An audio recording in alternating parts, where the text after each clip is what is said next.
a las personas con rentas bajas un monto fijo, ¿sí? Entonces, cuando las personas tenían ingresos menores, yo lo puse con números porque me parece que queda mejor, toda persona que tenga ingresos menores a 10.000 pesos, se le da un subsidio o una transferencia de 10.000 pesos, ¿sí? Este sistema tiene que ver con los conceptos modernos de transferencia o los conceptos modernos de pobreza, en donde la pobreza o la indigencia se mide por montos monetarios, ¿sí? Entonces, se dice, bueno, un indigente es aquel que no puede con sus ingresos subsistir, vivir. O sea, vivir no puede comer directamente. Entonces, y para poder comprar la alimentación, lo mínimo que necesita para subsistir es tanto. Entonces, cualquier persona que gane menos de ese monto está en la línea de indigencia. En la pobreza, en cambio, es una persona que tiene la capacidad de subsistir, pero que no cubre todas sus necesidades básicas, ¿sí? Bueno, puede vivir, pero no le queda para pagar la luz, no le queda para, no sé, mandar a los chicos al colegio, entonces no le queda para comprarse ropa. Puede subsistir, sí, para comer le alcanza, pero no cumple con o no cubre todas sus necesidades básicas. ¿Y cómo lo fijan? Lo fijan con un monto de pobreza. ¿Me explico? O sea, el que gana menos de tanto es pobre. Entonces, así se fijan los pisos o los techos y lo que trata normalmente el gobierno es que los porcentajes de cantidad de pobres vayan bajando. Entonces, por ejemplo, si yo tengo que el techo de indigencia, para entrar a ser indigente es una persona que gana 10.000 pesos, bueno, le doy un subsidio de 10.000 pesos. Todo aquel que gane menos de ese monto, menos de 10.000 pesos, el Estado le transfiere 10.000 pesos. ¿Sí? Esto es una forma de levantar esos pisos de pobreza o pisos de indigencia, de acuerdo a lo que estemos hablando, y el tema es que genera ciertos efectos dentro de la economía. Vamos a ver entonces este gráfico en el eje de las, en el eje, en el eje vertical tienen lo que son los ingresos totales. ¿Qué vamos a tomar como ingresos totales? Los ingresos propios de la persona, es decir, lo que gana de changas, de trabajo, lo que sea, más los ingresos que cobra por el subsidio. De forma tal que si yo y en el eje horizontal, Belén, ¿sabes qué te voy a pedir? Que si vos puedes ver los comentarios y fíjate si, porque yo no los veo, si hay alguno que me tenés que parar para mí, ¿sí? Dale, dale. En el eje horizontal, lo que van a tener son los ingresos propios. ¿Qué le pusimos como ingresos propios? Bueno, los ingresos que tiene esta persona de que los consigue de manera individual o de manera propia, es decir, lo que gana en alguna changa, lo que recibe en algún trabajo, en algún tipo de subempleo, es decir, cuando no trabajan 8 horas, si no trabajan menos horas. Entonces, si yo me pongo en el punto de origen, en el punto 0, voy a tener una persona que ingresos propios tiene 0, ¿sí? Con lo cual su ingreso total, que es lo que está en la línea verde, va a ser de 10.000 pesos. ¿Por qué? Porque si gana 0 más los 10.000 que le transfiere el Estado, su ingreso total son 10.000, ¿sí? Por ejemplo, ustedes ven el mouse acá, ¿verdad? ¿Pueden ver el mouse? Sí. Sí, Sí, profe. ¿se ve? Bien. Supongamos que estamos acá a esta altura más o menos, que debemos estar en ingresos propios por unos 5.000 pesos. El total que gana esta persona son 15.000, ¿sí? Más o menos a esta altura. 5.000 que gana propios, más los 10.000 son 15.000. Cuando yo llego a los 10.000 pesos, le van a pagar los 10.000 pesos, y le van a pagar los 10.000, o sea, va a cobrar 10.000 pesos, que son sus ingresos propios, más los 10.000 pesos de la transferencia. Ahora, ¿qué pasa? Si por alguna causa él gana 10.000, un peso, se cae acá, se cae en este punto, ¿sí? Ahí al ladito. En donde ya, fíjense que la curva roja, que son los ingresos propios, se iguala con la curva verde. ¿Por qué? Porque ya no tiene subsidios. Automáticamente, cuando pasa de cobrar los 1.001 pesos, se cae su subsidio de 10.000 y solamente queda cobrando sus ingresos propios. De forma tal que para estar más o menos en igual situación que en el punto de 10.000, va a tener que ganar 20.000 pesos de manera propia, ¿sí? Y si yo quisiera ver acá cuánto es el subsidio, cuánto es el gasto del Estado, tendría que marcar la línea que hay entre la línea roja y la línea verde, es decir, todo esto sería un rectángulo, sería o un romboide, qué sé yo. Bueno, toda esta línea sería la transferencia que hace el Estado a la transferencia que hace el Estado a los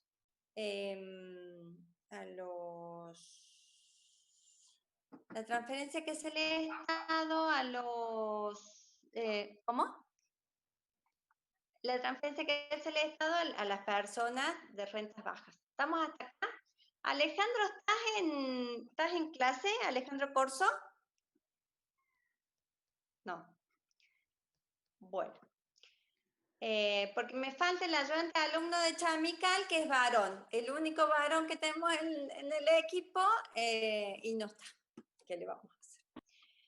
El otro programa que tenemos, este es uno, y quiero que después los vamos a analizar los dos juntos. El segundo programa es un programa en donde a cualquier persona que gane menos de 10.000 pesos, se le transfiere la diferencia entre sus ingresos y los 10.000 pesos, ¿sí? Son dos formas de subir el piso de pobreza, porque de una u otra forma, yo sé que nadie va a ganar en Argentina menos de los 10.000 pesos. ¿Está claro hasta acá? Este segundo sistema, a diferencia del anterior, yo lo que voy a cobrar es la diferencia, es decir, la transferencia. Eduardo, ¿me hablaste? ¿No? Profe, La transferencia, era para el gráfico anterior. sí, ahí está. ¿Por qué la gráfica de color verde comienza Sí, en el nivel de 10.000 y no igual que la otra que empieza de 0? acá está. Porque la función que está en verde es el ingreso total. Es el ingreso propio más lo que cobra de subsidio. Entonces, por más que yo no gane nada de ingresos propios, supongamos una persona que no sale a trabajar ningún día, no consigue trabajo en ningún lado, esa persona que no genera ningún ingreso propio va a ganar 10.000 pesos. ¿Por qué? Por lo que transfiere el Estado. ¿Se entiende? Por eso esta línea empieza en 10.000. ¿Se entienden cómo es acá, Sí, ahí ahora sí. Eduardo? ¿Ahora Sí, sí? sí. Bien. Por eso, por ejemplo, si yo estoy por acá, suponete que acá tengo un ingreso propio de 5.000 pesos, el ingreso total va a ser 15.000. Los 5.000 propios más los 10.000 que le da el Estado. ¿Sí? En este otro sistema, el Estado, ¿qué te da? No te da 10.000, te da la diferencia entre lo que vos ganas y los 10.000. De esta manera, alguien que en el punto cero va a ganar lo mismo, es decir, en el punto cero, quien no consiga un trabajo propio, que no tenga capacidad para generar un ingreso propio, va a ganar 10.000 pesos. ¿Cómo?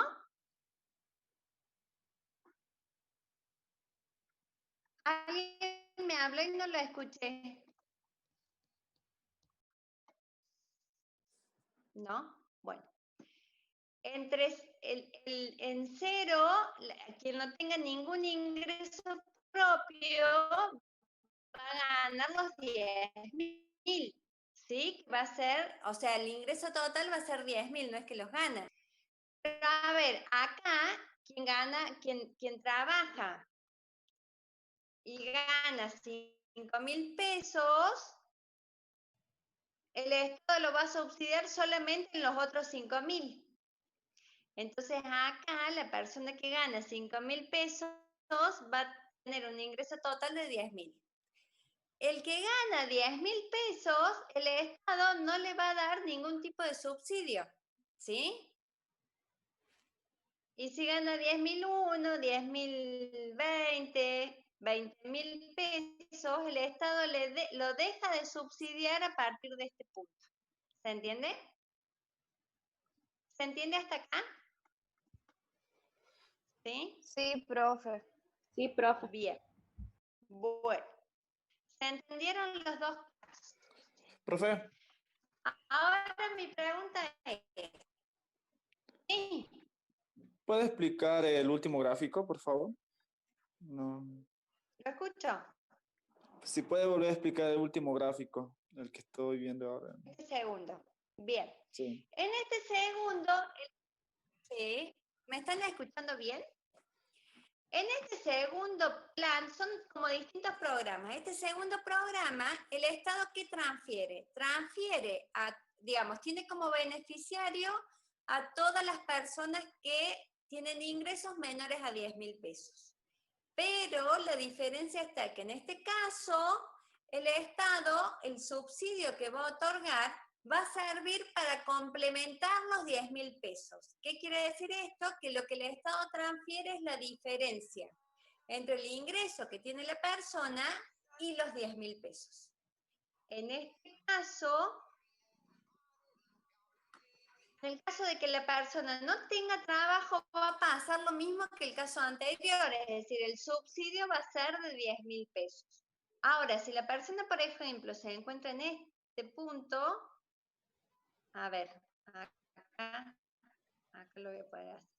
Si la persona se encuentra, supongamos que este punto son los 5.000 pesos.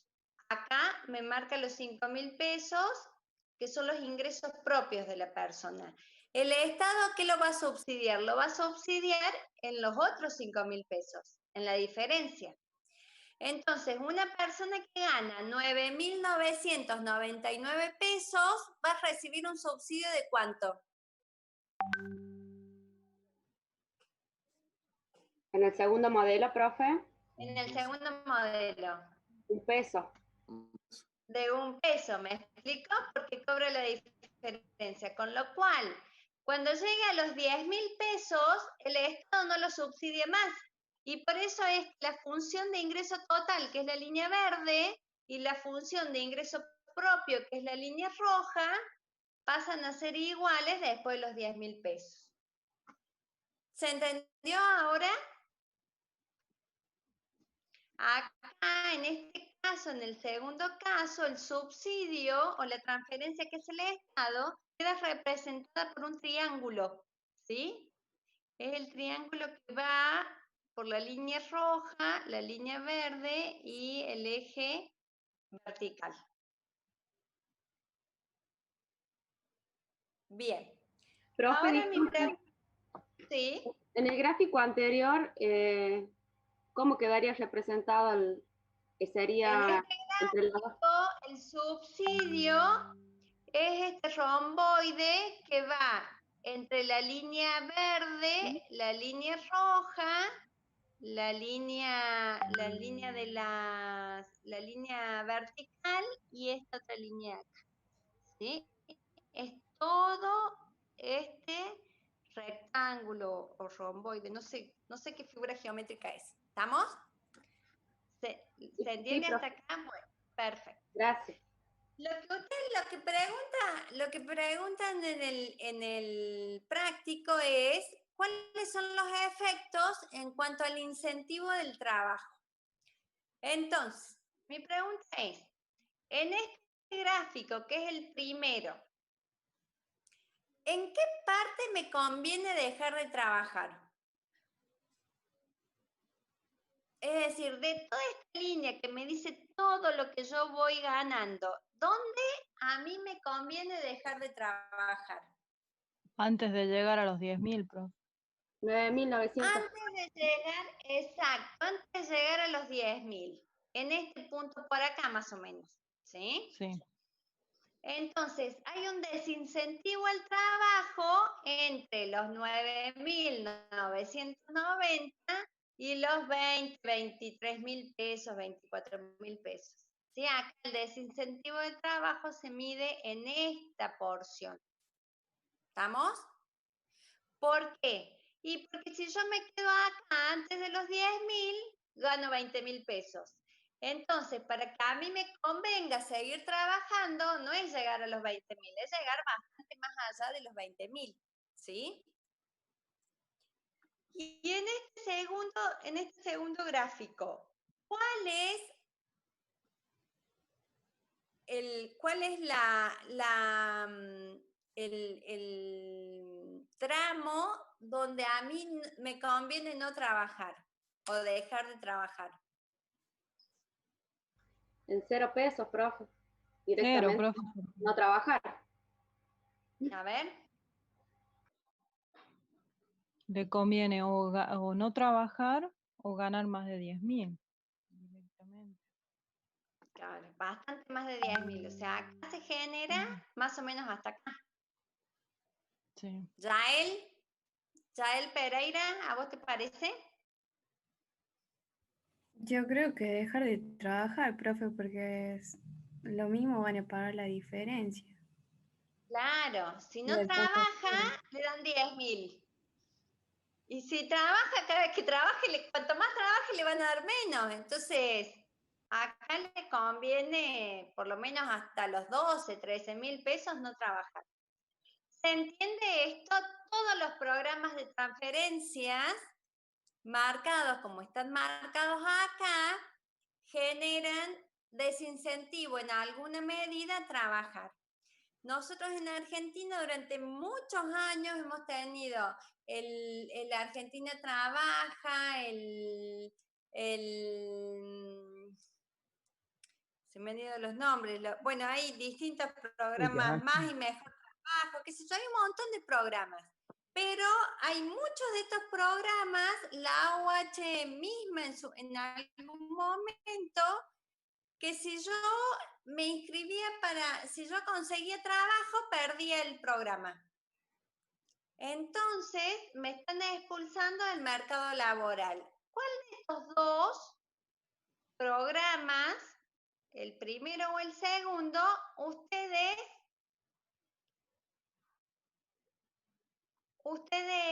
viene el presidente de la Nación y dice, bueno, ustedes son todos estudiantes de finanzas públicas, tengo estos dos programas. ¿Qué les parece mejor? A ver. ¿Cuál utilizarían? ¿Cuál les parece? Ya hemos marcado el primero. Bueno, a ver, Juan Esteban, decime, ¿por qué el primero? Y el primero, porque primero no se pierde del todo la cultura del trabajo, o sea, hay incentivo a trabajar y además como que aquellas personas que trabajan y no logran cubrir esa canasta básica, por llamarlo de alguna forma, se les da un plus para que logren cubrir y logren cubrir todos sus gastos del mes con esos 10.000 pesos extra. Bien, a ver, ¿qué otro dice otra cosa?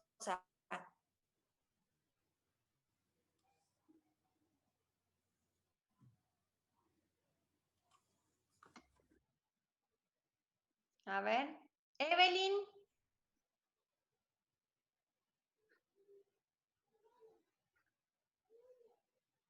Evelyn, ¿estás trabajando?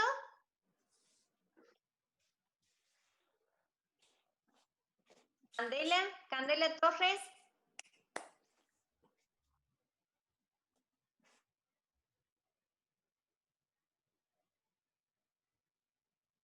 ¿Yo me he quedado sola o...? Hola, profe. Sí. Sí, por ahí con un comentario. Sí, Gustavo es mi nombre. Decime.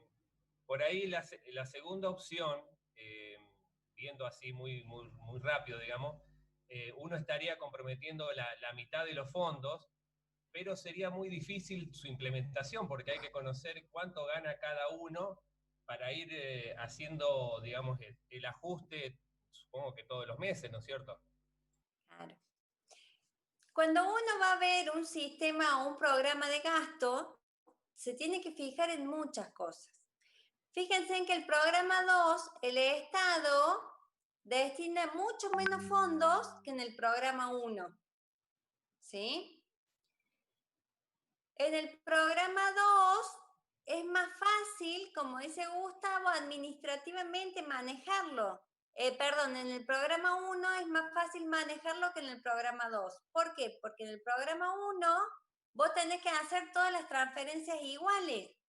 Entonces le pasan a la gente, no sé, de tesorería, supongo que sería Belén la que sabe de esto, le pasan todo el listado de los beneficiarios y todas las transferencias son de 1000. Ahora imagínense que en vez de ser todas iguales, una es de 9.843,22. La otra es de 2.345,30. Lo más seguro es que se confundan en la transferencia. Aparte que yo tendré que tener, llegado fin de mes, todos los datos de cuánto ganó esa persona, de cada una de las personas, para darle de baja el padrón, darle de alta el padrón. ¿Me explico? Entonces, administrativamente es más complicado el segundo que el primero. El segundo tiene ese adicional que excluye del mercado laboral. Esto parece tonto por ahí en lugares chicos donde todos nos conocemos, pero en lugares grandes, por eso quería que hable Evelyn, que ella está en Buenos Aires. Si vos en tu currículum no tenés trabajo en los últimos 5 años, no te va a contratar nadie, o es muy difícil que te contraten. Entonces, este segundo sistema a vos te excluye del mercado laboral. A vos te conviene no trabajar, ¿me explico? En cambio, vos seguís en el mercado, tal vez con menos horas, tal vez no tenés un trabajo de jornada completa, tenés un trabajo de media jornada o de subjornada, o tenés un trabajo temporal, pero vos seguís en el mercado laboral. Entonces, si vos te querés ir de un lado, tenés toda una experiencia armada. Otro problema que tenés en este programa, en el segundo, es que vos no vas a trabajar y tampoco cotizás, con lo cual tampoco generás ingresos al Estado. En cambio, en el primer programa, vos vas generando fondos para futuras jubilaciones y demás. Entonces está bien, el Estado te da, pero también como estás trabajando, el Estado te saca vía cargas sociales, ¿sí? Entonces, si bien acá tiene un gasto específico más importante, también existe algún tipo de ingresos por parte de las mismas personas beneficiarias. ¿Estamos?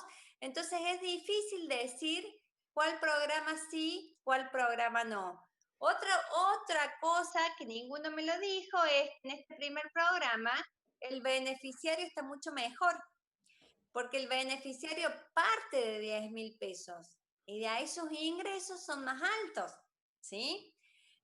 Pero a cuento de lo que son los programas en Argentina, el hecho que para recibir un programa vos no tengas que tener trabajo es un error. Lo ha dicho todo el mundo de hace 20 años por lo menos. ¿Por qué? No, yo no puedo trabajar en la cosecha de uva porque me quitan el plan. déjalo trabajar en la cosecha de uva y seguirle pagando el plan y que tenga estos otros dando gente cada vez más lejos del mercado laboral. Le pasa un finquero que tenía como 30 trabajando y llegó el Ministerio de Trabajo de la Nación y los chicos que estaban cosechando, todos se metieron para adentro del campo para que no los encuentren. Entonces voy a decir, pero ¿por qué no quería que los encuentren? Porque todos tenían plan, entonces todos trabajaban en negro. Dejarlos que trabajan en blanco, seguirles pagando el plan, y por lo menos vas a tener algún ingreso extra como Estado para solventar esos planes. No tiene sentido. El último de los programas, que yo no me acuerdo si se llama Hacemos Futuro, es uno de los pocos planes que hay en Argentina en donde vos, si tenés un plan y conseguís trabajo, seguís teniendo el plan durante un año. Si pasado ese año seguís con tu trabajo, lo seguís teniendo, creo que en un 50%, en un 70%, durante 6 meses más. Y después de un año y 6 meses, te lo sacan. Pero vos después de un año y 6 meses ya estás incorporado al sistema de trabajo formal. ¿Me explico? Y me parece que ese es uno de los grandes errores que tienen los programas de transferencia, los graves problemas que tienen. Amén de eso, por ejemplo, con el tema del AUH, yo he tenido miles de casos. No, mi mujer cobra el AUH, entonces yo no quiero trabajar en blanco porque si no se la quitan. Trabaja, vos cobras el sistema común y después se lo van a devolver a tu mujer. No, pero hay que hacer todo un lío. Entonces, ante la duda que en el lío un par de meses pasen sin cobrar, directamente no los puedes blanquear. Eso es un grave error. Es un grave error del sistema. Tendría que haber una forma que vos te puedas pasar del mercado laboral al trabajo informal o lo que sea, o ser un desempleado, y que no dejes de cobrar determinadas prestaciones. Porque si no, lo que estás incentivando es que la gente no trabaja. Hay un estudio de Garganta, no me acuerdo el apellido, es un economista muy conocido de la Universidad de La Plata, que determinó que en determinados puntos de la AUH a la gente le convenía no trabajar y cobrar la AUH en determinados puntos. Pero aparte de eso, entrar y salir de las prestaciones universales genera que la gente no quiera trabajar en blanco, ¿sí? ¿Estamos? Bien. Entonces ya vimos estos dos sistemas de gastos. ¿Me dan un segundo? Los dejo con este video. Porque eso de dar clase en la casa es como... Las que son madres saben lo que es. El otro sistema de gasto que vamos a ver es el sistema previsional. Problema en todo el mundo, países desarrollados, no desarrollados, pobres, ricos, todos tienen el mismo problema. Hay dos sistemas grandes, yo calculo que ya lo deben haber visto con Jorge, hay dos sistemas grandes de jubilaciones. El sistema de capitalización, sistema privado, el sistema de las André, disculpa. Sí. Acá Fabián hizo una pregunta, dice que en uno de los sistemas es piso y en el otro techo, los 10.000. Te hace la pregunta. Claro. En realidad, ¿qué buscas? Que nadie gane menos de 10.000 pesos. Lo que pasa que en este sistema es el techo. Es decir, todos los pobres van a estar en los 10.000 pesos. En cambio, en este otro sistema, el que está en los 10.000 pesos es el más pobre. Todos los otros mejoran su condición. ¿Me explico? Entonces vos acá, en este tenés que todos llegan al límite. ¿Me explico? Todos vos los ayudás como para que pasen la línea de pobreza. Pero en el otro sistema mejora el nivel de ingresos mucho más. Porque vos tenés a algunos que van a ganar 10.000, pero otros que van a llegar a los 20.000 pesos.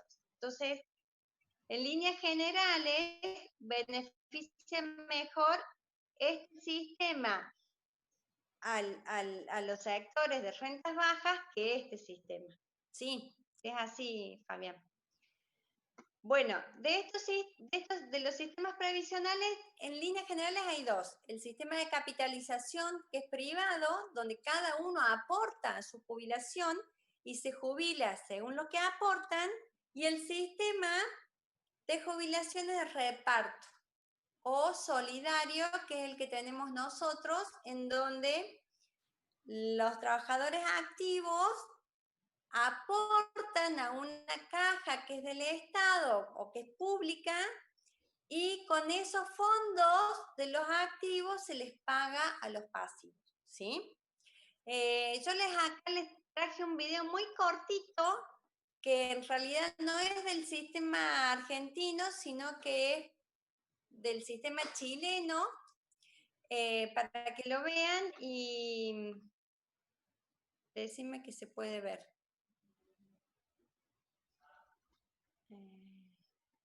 A ver.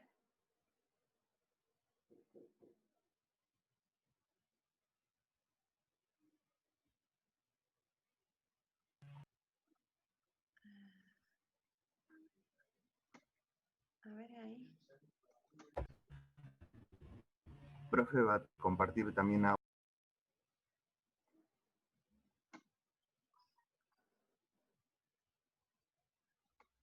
Pero no lo puedo hacer que ande.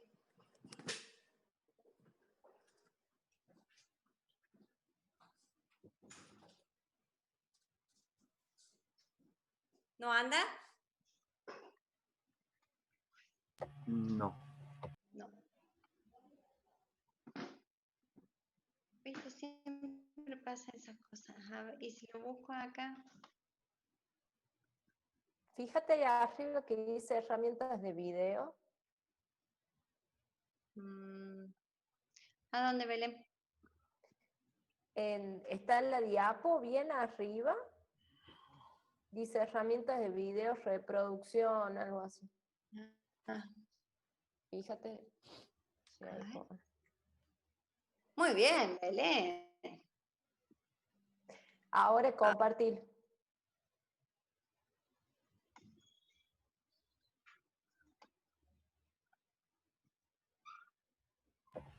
Cuando comparta, profe, le va a salir una opción abajo a la izquierda para compartir también el audio. A ver. Vamos a tratar ahí. No sé si entra.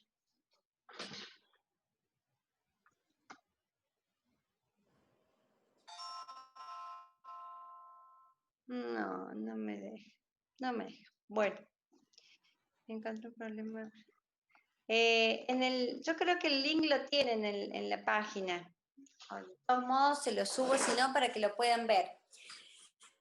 ¿De qué habla este sistema? De estos dos sistemas que hay de capitalización y de reparto, que acá los tenemos, son como los dos sistemas principales. El de reparto, el que usamos en Argentina actualmente, es un sistema solidario. ¿Por qué se llama solidario?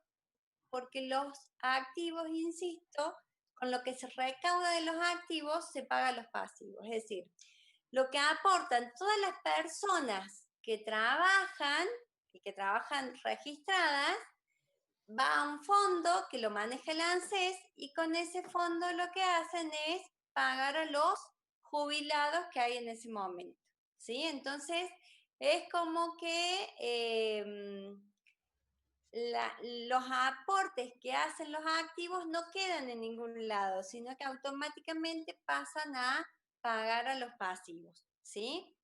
Acá tenés que el Estado actúa como garante del sistema. ¿Por qué? Bueno, porque es el que toma los fondos y con los que paga a los jubilados, ¿sí? Entonces, es garante porque cuando esos activos pasen a ser pasivos, el Estado va a garantizar de que cobren sus jubilaciones, es decir, no puede decir en algún momento que ya no tiene, que esa plata que fue ya no está y no puede pagar. ¿Me explico? En ese sentido es garante del sistema.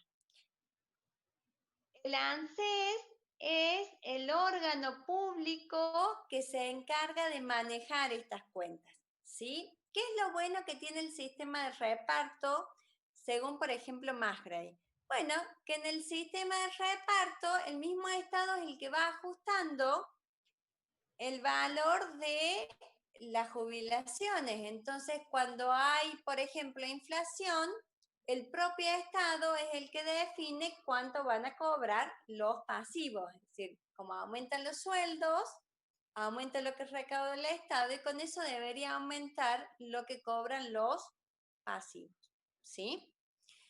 El sistema de capitalización, en cambio, es un sistema individual.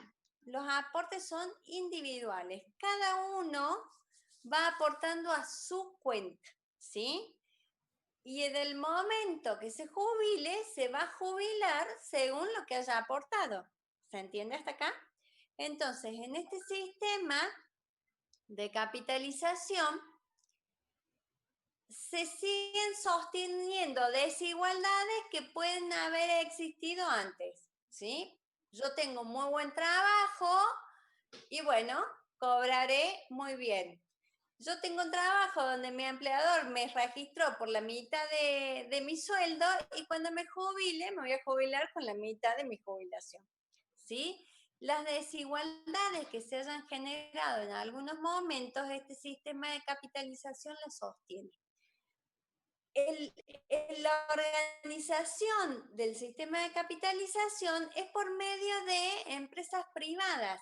En Argentina estaban las AFJP, ¿sí? Que eran las administradoras de fondos de jubilaciones y pensiones. ¿En dónde? ¿Qué hacían estas empresas? Eran empresas de corte financiero, en donde uno llevaba sus aportes. Estas empresas invertían esos fondos, los fondos de cada uno en el mercado financiero, y lo que hacía era tratar de dar rentabilidad con esas inversiones y parte de esa rentabilidad iba a la cuenta particular de cada uno de los aportantes activos, ¿sí?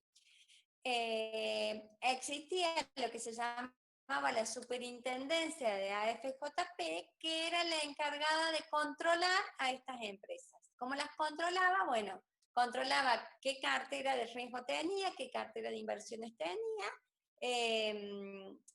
cierta cantidad de activos y de pasivos que tenía que tener. ¿Qué hacía? ¿Qué tiene de bueno el sistema de capitalización? Que fortalece el mercado financiero. ¿Por qué? Porque, bueno, vos tenés un montón, un canal de dinero que se va a invertir en distintas actividades financieras. ¿Cuál es el problema? Que acá no está el Estado para actualizar cuando hay inflación. Entonces, si yo tenía una determinada jubilación o una determinada rentabilidad y por la inflación ese fondo que me daba cierta renta se hacía cada vez más chiquita y no tenía manera de modificarlo, ¿sí? Estos dos sistemas en el mundo no se ponen de acuerdo cuál es el que funciona.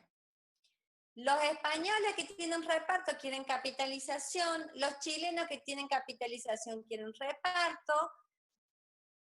Si uno ve el gasto público de los distintos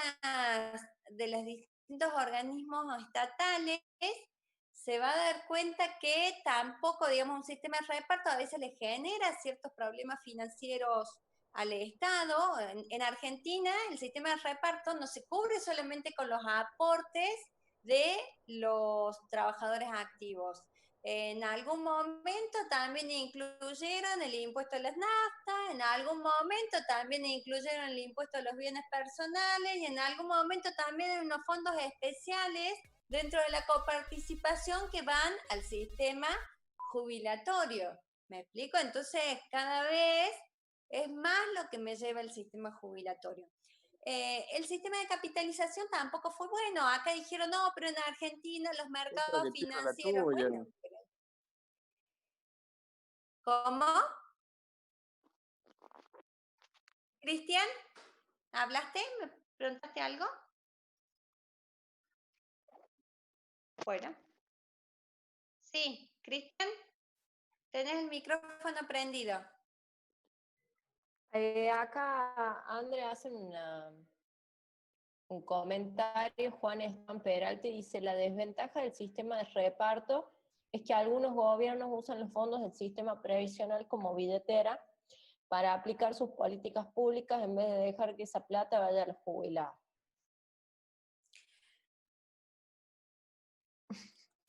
Todo depende de cómo se mire, Juan, porque yo te voy a hacer, digamos, ¿qué se critica mucho, por ejemplo, del gobierno kirchnerista? La moratoria.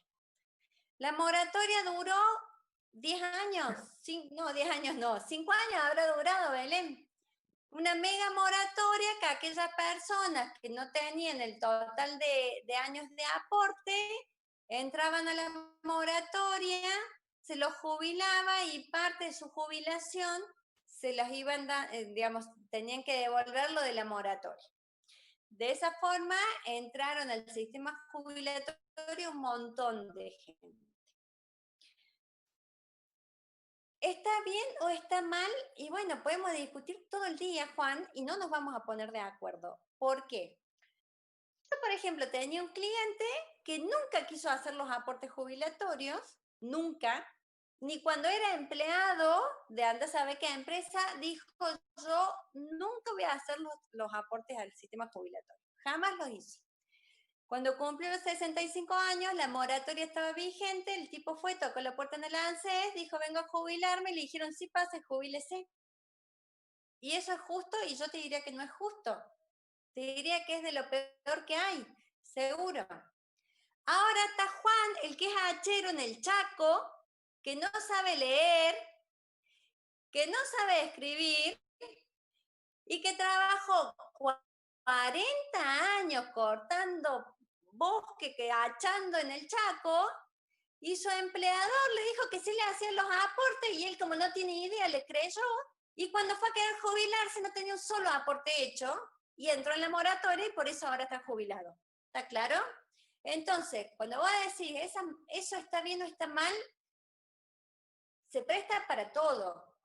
Porque ¿acaso Juan el hachero no necesitaba que el Estado esté presente controlando si su empleador hacía o no los aportes? ¿No es parte del sistema de seguridad social el control solidario de todos los organismos del Estado y ahí no había ninguno haciendo los controles? No había ninguno controlando que mi cliente que no quería que le den los aportes estaba trabajando. Entonces, ¿el Estado tiene o no la obligación de abrir esas moratorias? Yo creo que tiene la obligación. Ahora, dejar la puerta abierta de par en par, 5 años, ¿se vuelve desigual? ¿Hace que se meta por ahí todo el mundo? También es cierto. Por eso es medio difícil. Las megas moratorias como esa, yo no digo que estén mal. Digo que tendrían que tener un control mucho más exhaustivo de a quién le estás dando la jubilación. ¿Me explico? Porque vos tenés esos dos casos. Es decir, bueno, la ama de casa que nunca quiso hacer los aportes pudiendo, hay algunas que no deben haber podido, pero hay otras que sí podían hacerlo y no lo hicieron. Y ahora están jubiladas. ¿Me explico? Entonces, ¿es justo, no es justo? Y capaz que eso está bien, no es justo, pero hay otro montón que se quedó cuidando a los chicos, que no pudo hacer los aportes y que está bien que tenga este sistema que pueda sostenerlo. 5 años es mucho, es muchísimo. Vos tenés que abrir eso de vez en cuando, controlar cuáles son las personas que ingresan a esa moratoria, controlar la cuestión social, porque si vos lo dejas, cualquier sistema de subsidio del Estado, que vos lo dejes constantemente o que lo dejes muy abierto, se presta a que genere un gasto que no es eficiente. ¿Nos entendemos hasta acá? ¿Sí? Bueno. El sistema de capitalización, muchos dicen que colapsa. De hecho, en Chile ha colapsado estos últimos tiempos, está complicado porque no se actualizan, esto que yo decía, vos tenés inflación y el sistema no se actualiza, queda como un contrato estanco para toda la vida. Hay distintas variantes de los sistemas de capitalización. Por ejemplo, en Chile, y esto es una de las características del sistema de capitalización, vos vas a trabajar a Chile y después te volvés a Argentina y te mandan un cheque con todos tus aportes, porque lo que vos aportas al sistema jubilatorio es para tu jubilación y es tuyo. Entonces, si vos te vas del país, te llevas tu jubilación, el sistema de capitalización. En Perú, el sistema tiene una característica especial, que es que vos podés sacar parte de lo que tenés en esa caja para jubilación. Yo digo que el sistema de capitalización es como que cada uno tiene un chanchito, eso es para guardar las monedas, bueno, y ahí va guardando lo que después va a utilizar cuando se jubile. En el caso de Perú, vos podés pedir que te devuelvan parte de lo que has ido aportando si lo necesitas para determinadas cosas, por ejemplo, para hacer tu casa.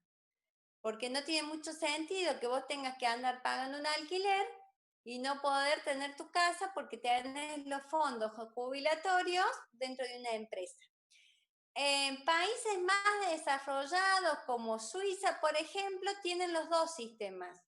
Vos tenés un sistema de reparto, pero podés optar por una adicional que sea de capitalización, ¿sí? Entonces, aquellas personas que tengan ingresos más altos pueden llegar a tener algún ingreso adicional en su jubilación con el sistema de capitalización. Pero la verdad, insisto, que ninguno de los países, en ninguna parte del mundo, han podido todavía solucionar con los problemas del sistema jubilatorio.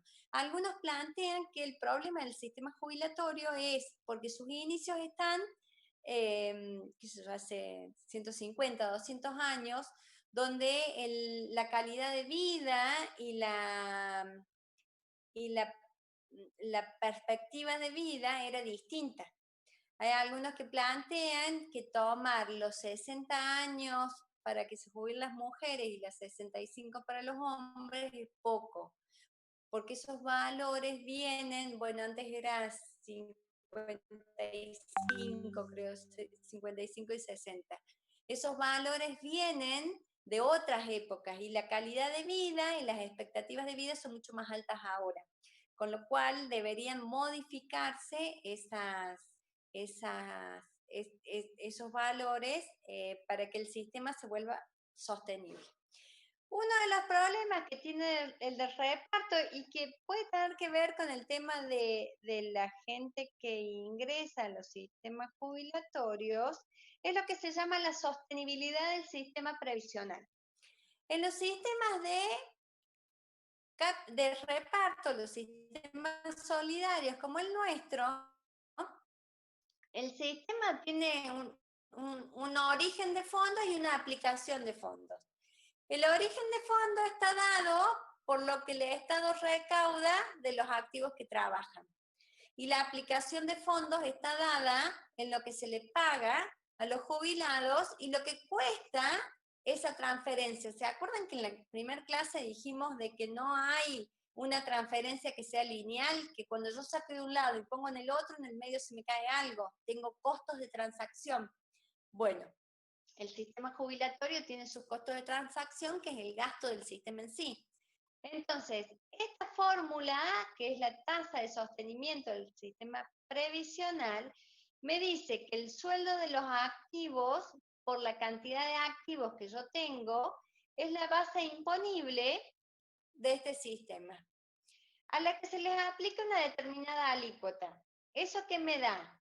El total de ingresos que yo voy a tener para pagar la jubilación de los jubilados por la cantidad de pasivos o jubilados que yo tengo y pagar los gastos del sistema, ¿sí? Entonces, esta tasa de sostenibilidad, que es la T, que es cuánto yo le tengo que cobrar a los activos para pagar a los pasivos, está en función de la cantidad de activos, de la cantidad de pasivos, del sueldo de los activos y de la jubilación de los pasivos, ¿sí? Supongamos que estos gastos no sean importantes, supongamos que se pueden sacar. Bueno, queda en función de esto otro, ¿sí? Entonces, ¿cómo hacemos? Bueno, supongamos que el sueldo de los activos y el sueldo de los pasivos vamos a ir restando valores. Esto decimos que no es importante y supongamos que los activos y los pasivos ganan más o menos lo mismo. Supongamos que el sueldo de los pasivos, los jubilados ganan un porcentaje de lo que ganan los activos.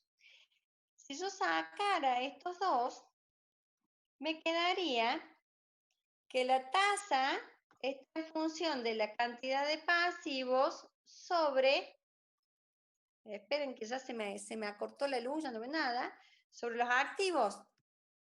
¿Se entiende por qué? Es decir, ustedes la fórmula la tienen que tener en el PDF. En algún momento, si yo hago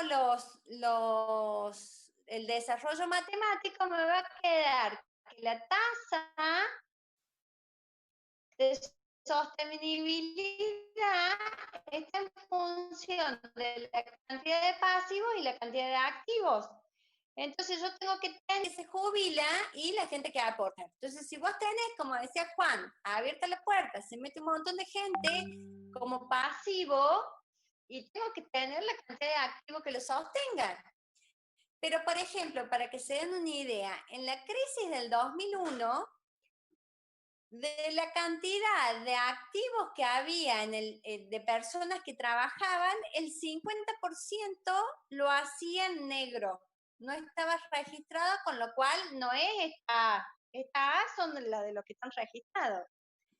Y a su vez, de los que estaban registrados, solo el 50% de sus empleadores pagaban los aportes en términos.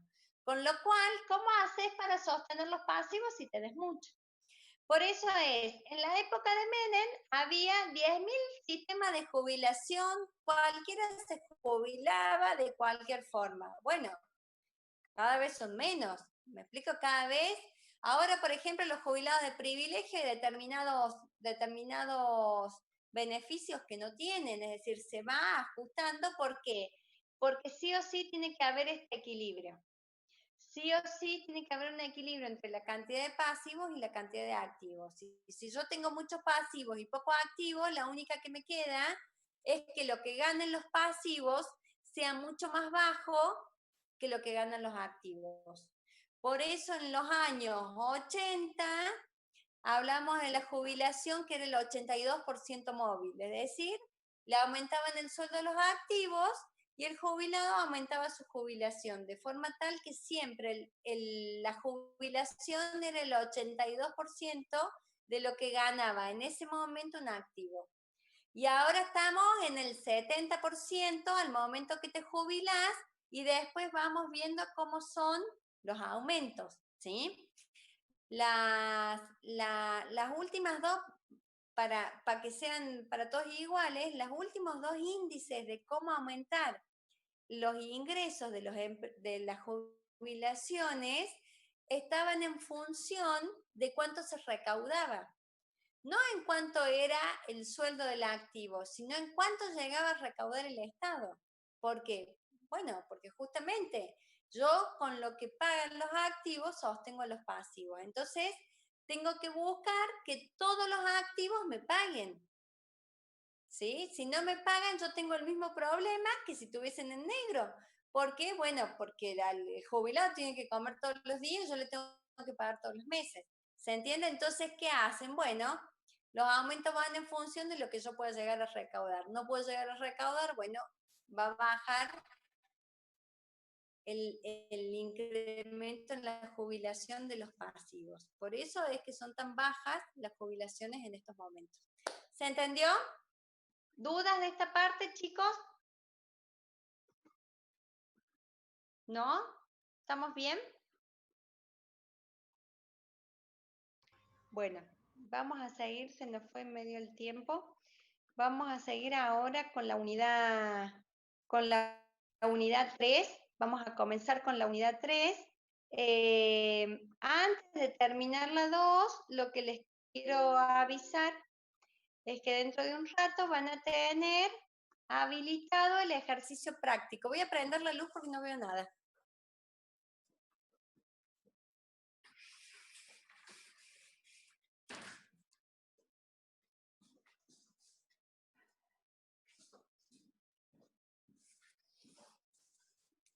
En un rato, cuando terminemos la clase, habilitamos el práctico número 2. El práctico número 2 tiene que ver con un análisis del presupuesto participativo que ustedes ya lo vieron con el contador Riboldi y lo vieron conmigo los chicos de Chamical. ¿Estamos de acuerdo? Profe, Sí.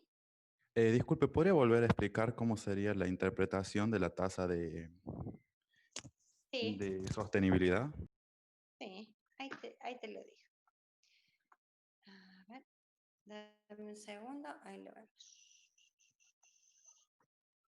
Mira, la tasa de sostenibilidad tiene esta forma. Voy a empezar lo voy a poner de vuelta acá. ¿Yo qué digo? Los activos por el sueldo de los activos es sobre lo que el Estado saca los fondos para pagarle a los jubilados, ¿verdad? Me parece que lo voy a hacer en un Excel, así les puedo hacer todo el desarrollo y se entiende más. Déjenme que abra un Excel y ya lo hacemos ahí.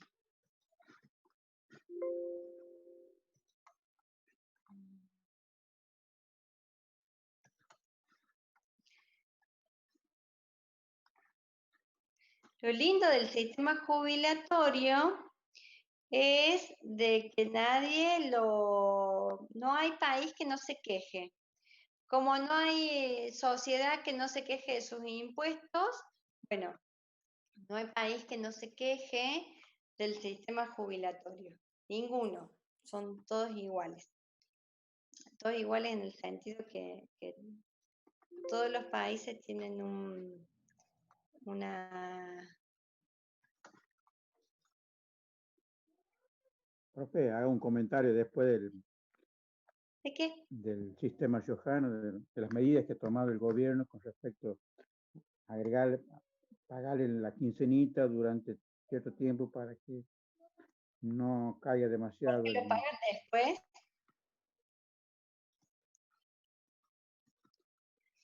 Yo, la verdad, ¿por qué pagan la quincenita? Entiendo que es un aumento de sueldo, pero que se lo dan después para que la gente pueda llegar a fin de mes. ¿Me explico? O sea, porque si se lo dan al principio, los ingresos ustedes saben que el ingreso medio en La Rioja es uno de los más bajos del país. Como tenemos otros índices muy buenos, el ingreso no lo es. Entonces, la quincenita es para que la gente no pueda gastar todos sus ingresos en un solo momento, porque si los tuviera lo gastaría, porque no tiene, o sea, porque son ingresos muy bajos, entonces vos te los consumís a todos. Entonces de esa forma estiran un poco para que pareciera que llegas a fin de mes. Esa es mi teoría de por qué está la quincenita, de por qué le pagan una quincenita y no lo pagan en el mes que corresponde.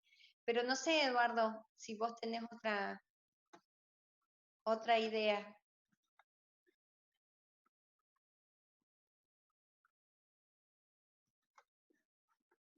¿Eduardo? Sí, lo que pasa es que acá hay como 3.000 personas que están en edad de jubilarse y dentro de su ingreso está incluida la quincenita. Cuando van a cobrar el 55% de lo que cobran actualmente. Entonces, claro, la idea es que no con es la por eso, quincenita Eduardo. se acepte. Sí.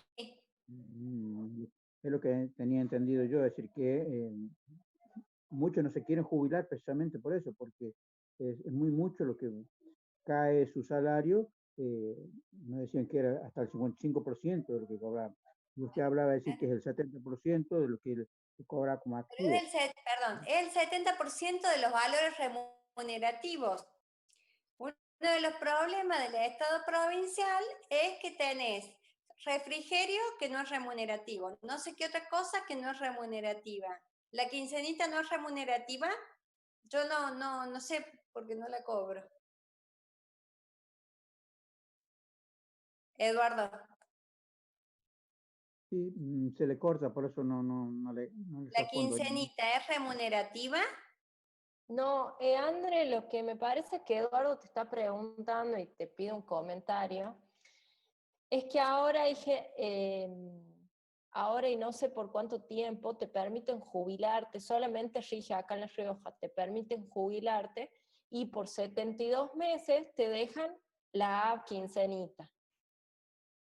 Es como un plus que te dan a la jubilación y como un incentivo para que la gente se jubile, pero es algo solamente de La Rioja y es así.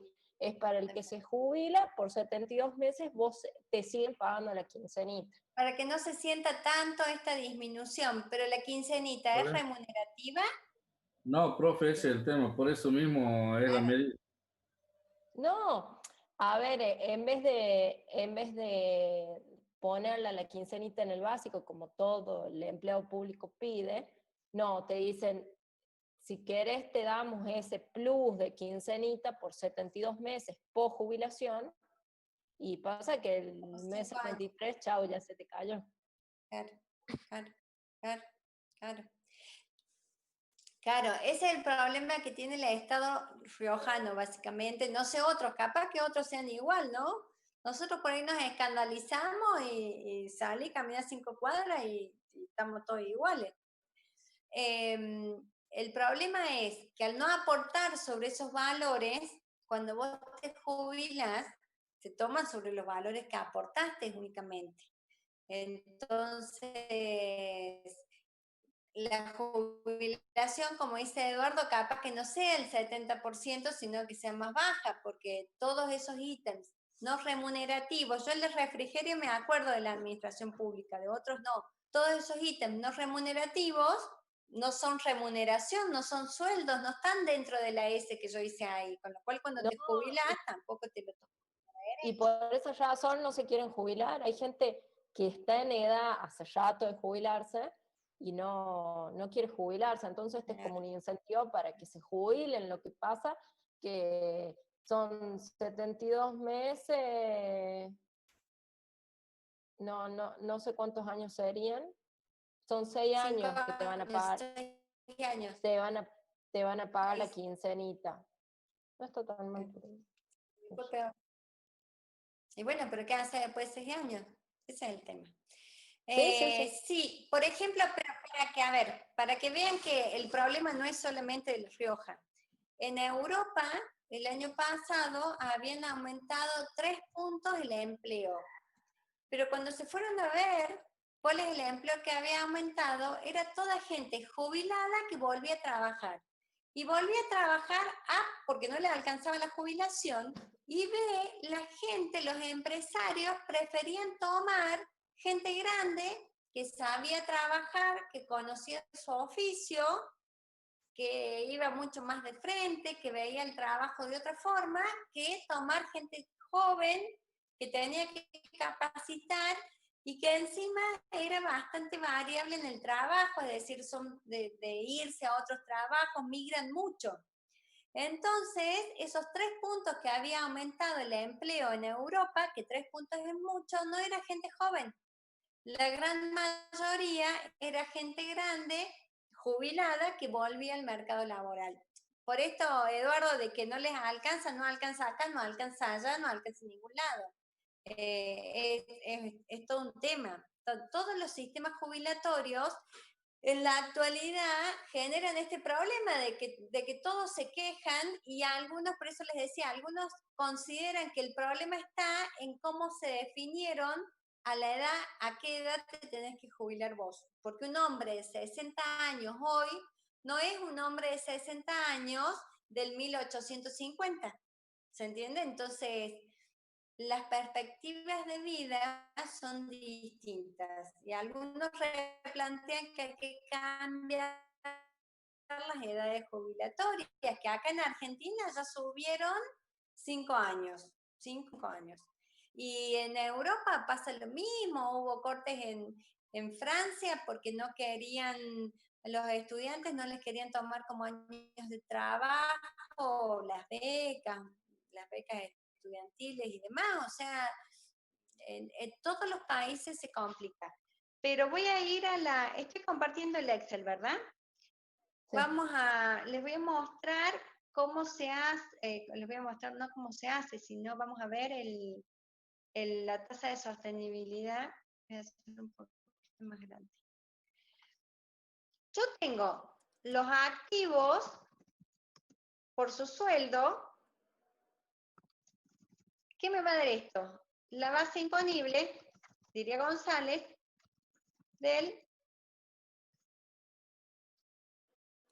vamos a ponerle tributo.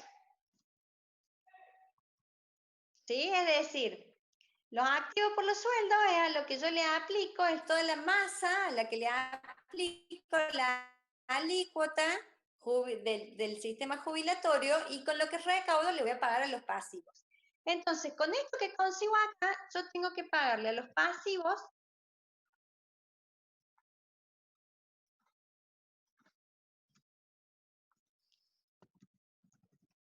por la jubilación que tienen los pasivos.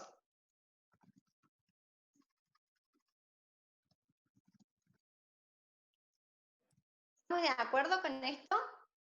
Entonces, tiene que haber una igualdad o tiene que haber una sostenibilidad entre la cantidad de activos y el sueldo de los activos y la cantidad de pasivos y la jubilación que tienen los pasivos.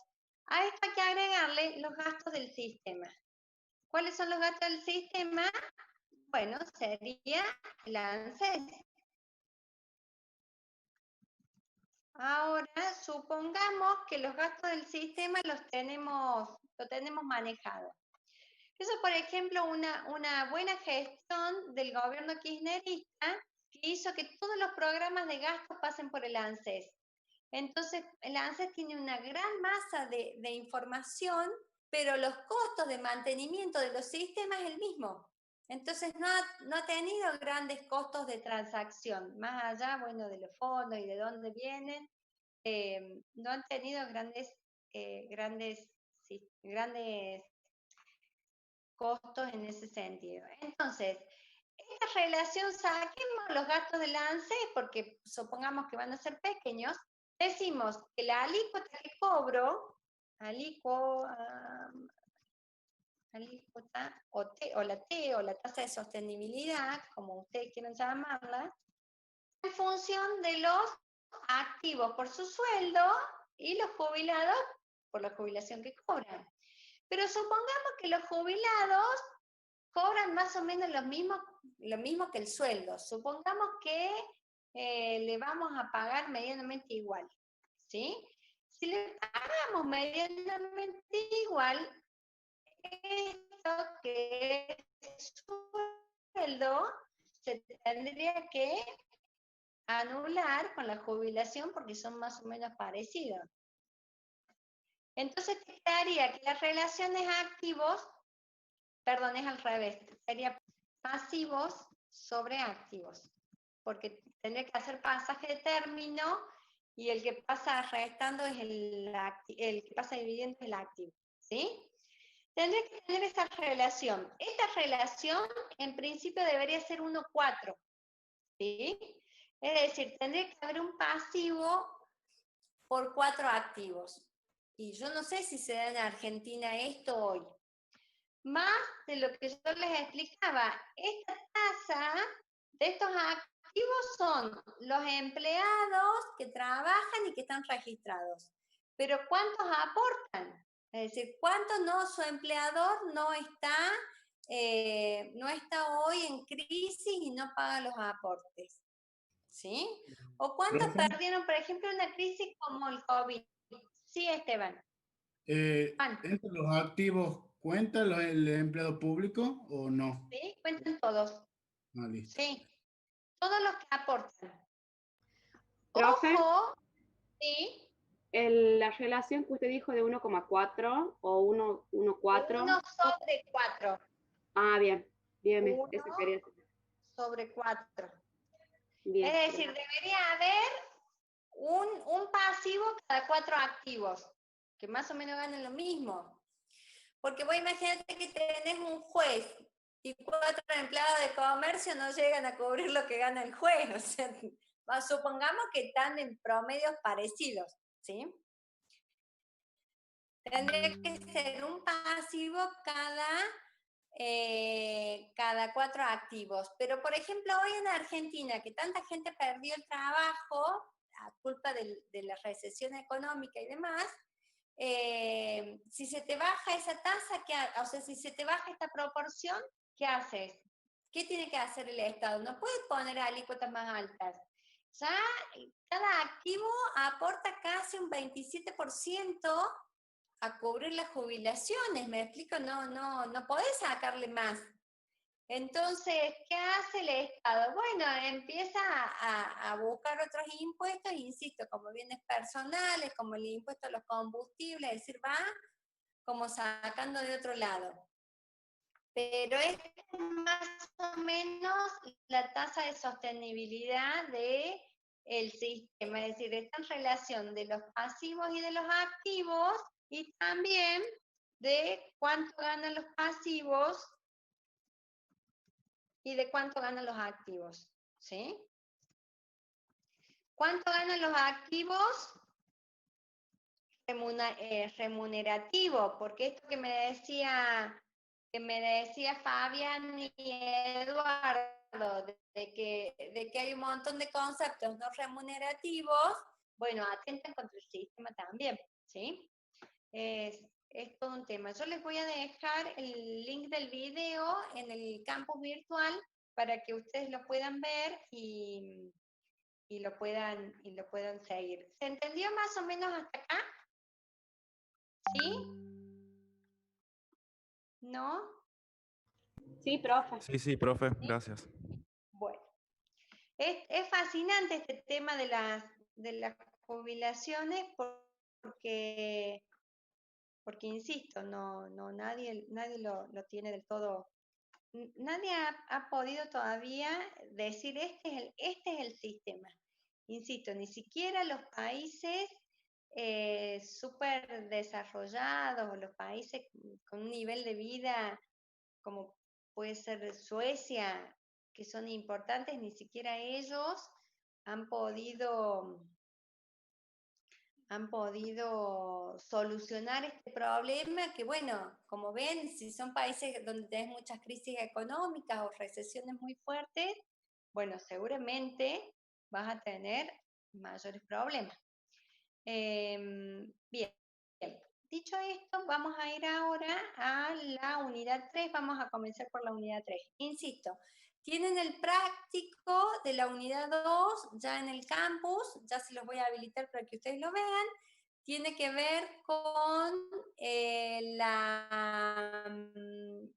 el presupuesto participativo, un pequeño esquema, un pequeño desarrollo de qué es, para qué sirve, quién lo usa, pro y contras.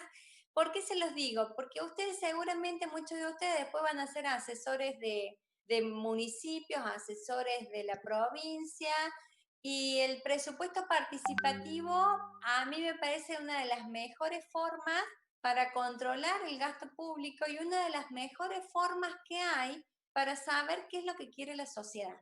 Esto que nosotros decíamos de que la elección pública, el public choice, tenía que ver con saber qué es lo que el Estado quiere en bienes públicos, se puede manifestar y se puede medir y se puede sentir de una forma mucho más detallada en el tema del presupuesto participativo.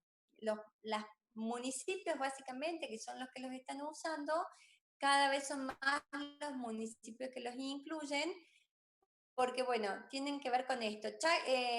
¿Cafayate lo usa el presupuesto participativo, Ernesto?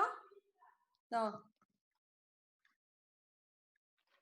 Si hay alguno que no sea de la provincia, bueno, también estaría bueno que nos digan si han visto en sus provincias utilizar esto del presupuesto participativo. Es muy interesante y por eso lo tienen como actividad. Bien, vamos a ir ahora a la unidad 3, vamos a comenzar, vamos a tratar de ir rápido. Me van parando si tienen alguna duda o si tienen alguna pregunta. La unidad 3 básicamente tiene que ver con los ingresos del Estado. De la 3 a la 8 lo que vamos a ver es en qué ingresos tiene el Estado, de dónde vienen y cuáles son los efectos económicos que tienen. Entonces esta es la parte que a ustedes más les gusta porque, bueno, está más vinculada a los impuestos y demás. El Estado básicamente tiene 4 tipos de recursos. Tributos, que ya vamos a ver qué es y a lo que nosotros más nos dedicamos. El uso del crédito público, que es cuando pide prestado. Las ventas de activos, como se hizo en los 90. Y la que la hace, y yo estoy segura que todos los gobiernos un poco la usan. De todos estos recursos, nosotros nos centramos en el estudio de los tributos, básicamente. Entonces, como tributo que les pregunta el punto 1, ¿sabes que lo deben haber visto bien detallado con Riboldi? Son prestaciones en dinero que exige el Estado en virtud de una ley previa. Siempre digo que lo voy a corregir y no lo corrijo. Esto es importante que sepan que es una ley previa para cubrir los gastos que demandan sus fines, ¿sí? Acá hay 2 o 3 cosas que tenemos que tener en claro, que acá son prestaciones, no son contraprestaciones, ¿sí? El Estado exige un tributo porque lo exige, no es para que ustedes entren a negociar de qué les va a dar el Estado por cobrar esos tributos, ¿sí? ¿Por qué? Porque lo hace en su poder de imperio y lo hace por medio de una ley previa. Siempre tiene que haber una ley para que se puedan exigir los tributos. Y si no hay una ley, no se pueden exigir.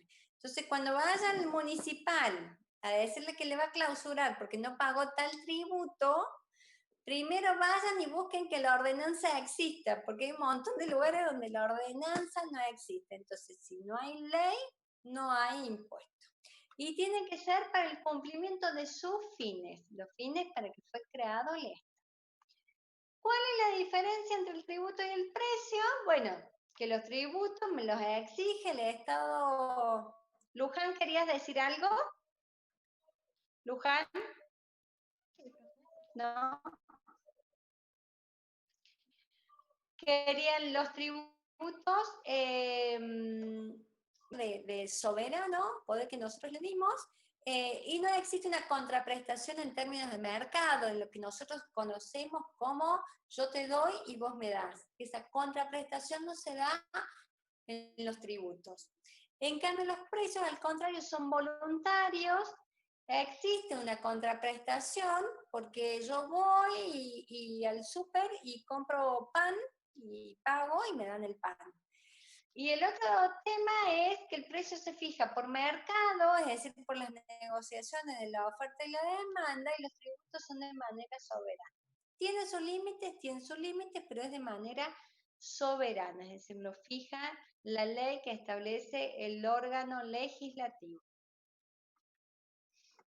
Una clasificación importante, que es lo que tienen en el punto 2, es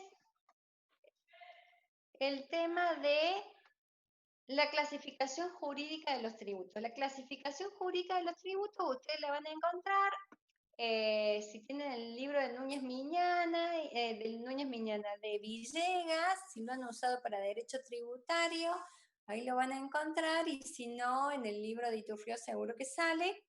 los dos cordobeses, así que seguro que está ahí. Y esta clasificación jurídica de los tributos, la variable que utiliza para distinguir es qué relación hay entre el fisco y el contribuyente, ¿sí?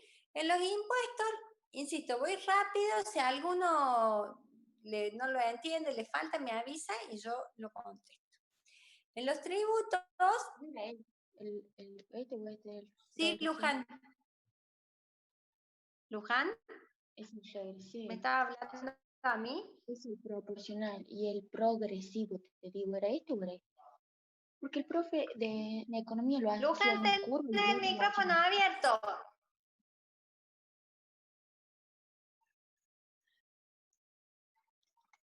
Bueno, los impuestos, no hay vínculo entre una actividad estatal y lo que tiene que hacer el Estado, ¿sí? Acá yo no puedo decir, mire, yo no voy a pagar el impuesto a las ganancias porque ayer me entraron a robar y el Estado no me protegió. No hay vínculo. En las tasas sí hay un vínculo que es un servicio público que el Estado debe prestar para que yo pague el tributo. Si no presta el servicio, yo no estoy obligado al pago del tributo. Eso que les quede claro. Si yo pago el alumbrado público y no hay un foco de luz al frente de mi casa, tranquilamente puedo ir al municipio y decir que no voy a pagar más ese impuesto porque al frente de mi casa no hay un alumbrado público que yo pague. O sea, no puedo estar pagando si no está el servicio. Puede ser que yo tenga un lote saliendo para Sanagasta al que yo no voy y sí hay alumbrado público y en ese caso yo tengo que pagar lo mismo la tasa, porque estamos hablando de tributos. No puedo ir a decirle a la municipalidad que como yo no voy a usar ese alumbrado público porque lo que tengo es un lote, que no me lo cobre. ¿Se entiende la diferencia? El Estado no me puede cobrar si no brinda el servicio, pero yo tengo la obligación de pagarlo aun cuando no lo use. Entonces acá yo tengo un vínculo real o potencial con ese servicio público, ¿sí? Y en las contribuciones especiales el vínculo está dado por una obra pública que está hecha para toda la sociedad, pero hay gente que se beneficia en particular. Entonces el Estado, parte del costo de esa obra pública, hace que lo pague estas personas que se benefician en particular. Es parte del costo, eso lo anotan bien, porque no es que cobra para cualquier cosa, como me dijo una vez una administradora tributaria, donde habían puesto una tasa.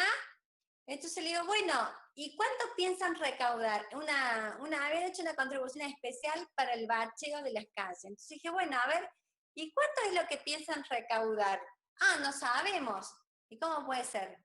Si la contribución se caracteriza porque lo que tiene que cubrir es parte del costo de la obra. Yo no puedo no saber ni de esa obra, básico. Entonces anotan que es el costo de la obra. ¿Estamos hasta acá? Bien. Rápido, los principios constitucionales de la tributación, ¿qué es lo que me marcan? ¿Dónde puede el Estado cuando hace una ley que me obliga a pagar tributos? Y acá hay 5. El de legalidad, que tiene que haber una ley previa. El de igualdad, de que somos todos iguales ante la ley, con lo cual, si 2 personas son iguales, deberían pagar el mismo tributo. El de no confiscatoriedad, que dice que el Estado no se puede llevar una parte importante del valor de la base imponible o del activo de una persona vía tributos. El de finalidad, que dice que los tributos se deben colocar para cumplir los fines del Estado y no otra cosa, y en la revisión judicial, que lo que establece es que ante cualquier conflicto con la administración tributaria, yo tengo el derecho de que ese conflicto lo vea un órgano que sea imparcial. Y ese órgano imparcial es el Poder Judicial. ¿Me explico? Entonces, cuando yo tengo un conflicto con AFIP, lo que diga AFIP puede decir 2 o 3 veces que tiene razón ella y no yo, pero yo tengo el derecho de ir a un juez imparcial que me diga cómo es. Porque AFIP, en lo que es el pago de tributos, es una parte de la relación. Entonces ella no puede decir que está bien y que está mal si es parte de la relación.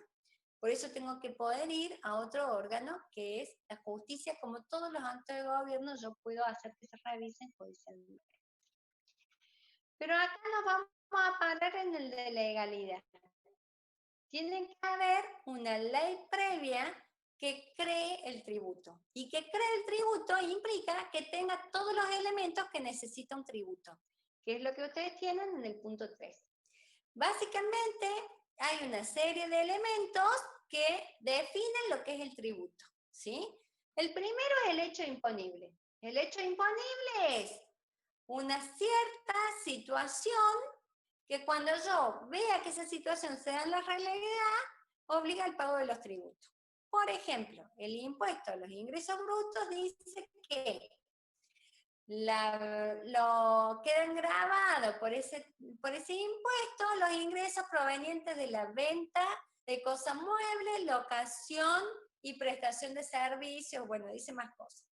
Entonces, si yo veo que una persona tiene ingresos por la venta de bienes muebles de manera habitual, se da el hecho imponible en la realidad, o sea, lo que dice la ley, se da en la realidad, perfecto, entonces está obligado al pago del tributo, ¿sí?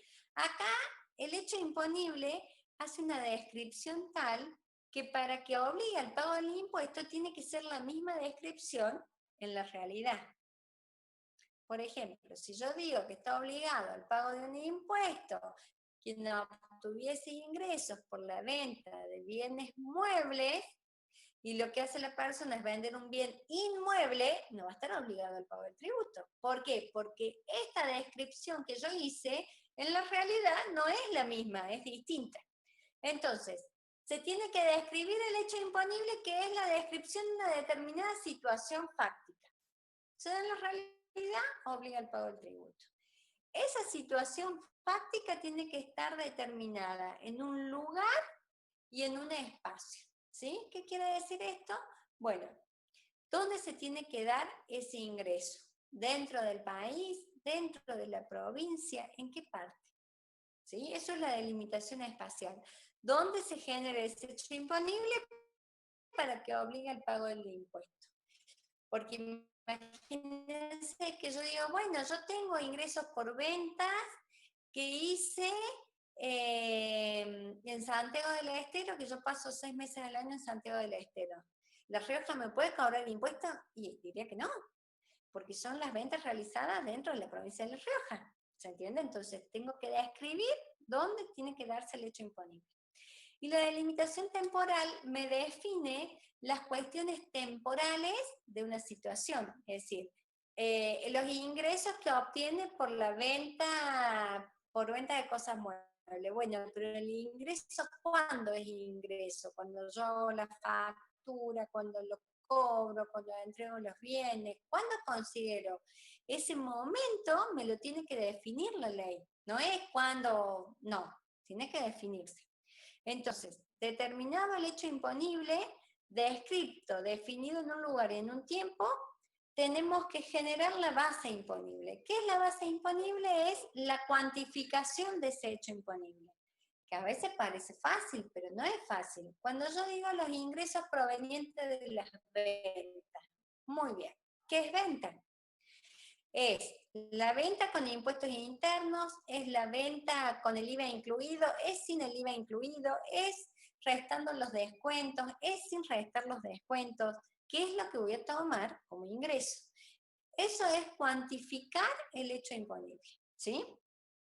Otra cosa que tenemos que definir es quién es el contribuyente, ¿sí? Si son los contribuyentes dentro de la provincia, si son todos los contribuyentes que hay en el país, si ¿quién vamos a definir como contribuyente? ¿Las personas físicas, las personas jurídicas? ¿Quién va a ser el obligado al pago? Ese es el sujeto pasivo legal, esa es la unidad contribuyente. Otro tema que puede existir no son las exenciones. Los sujetos exentos, las exenciones pueden ser subjetivas u objetivas. Las subjetivas tienen que ver con los sujetos que están exentos del pago del tributo. Es decir, el hecho imponible se da, pero lo realizan determinadas personas que la ley los saca del tributo, ¿sí? Si se entiende bien ahí, Juan Oclander hace un ejemplo que a mí me gusta. Supongan un queso. ¿Vieron esos quesos amarillos, cáscara amarillas, así todos espectaculares? Eso es el hecho imponible.